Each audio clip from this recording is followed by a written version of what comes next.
A Norfolk couple has spent years trying to save an old live oak tree from being torn down for development. WHRO has the story. Elizabeth Burrows and Jeremy Rawlinson bought their house in Park Place in April 2020. There was a lot they liked about it, Burrows says. It was affordable, a great size, plenty of stuff in walking distance, so just a good location. Rawlinson says there was also another thing that attracted them to the property. So I was like, hey, there's this lot like right next to our house, and there's this nice giant tree on there. That tree is a sprawling southern live oak. It sits on a vacant corner lot at 31st Street and Llewellyn Avenue, next to the couple's house. The tree's canopy stretches across the lot and arches over most of the busy thoroughfare of Llewellyn. When you look up at it, it's like kind of branches off into 4 separate trees almost.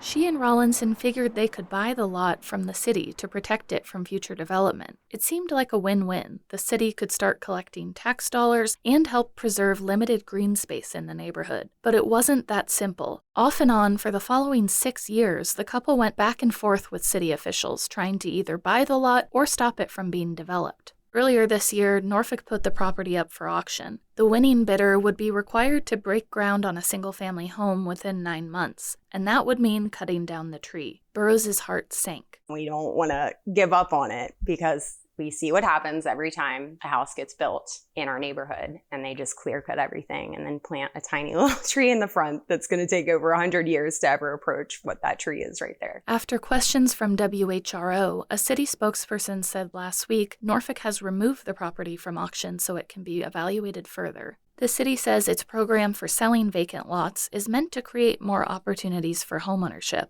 Liz Paste with the Norfolk Tree Commission says the case in Park Place highlights the challenge of boosting access to both housing and nature. It's an important goal to increase the housing in our city, and I understand that and I respect that. But I also think we have these competing goals with the green space. The Tree Commission is a group of residents who advise the city on its greenery goals. For example, Norfolk says it wants trees to cover about a third of land in the city by 2040. Live oaks are a keystone species in Virginia. Paste says they help store carbon, absorb flooding, provide shade, and support lots of wildlife. It is one of the most valuable trees you can put into the ground. Right now, we have almost 94,000 public trees that the city takes care of.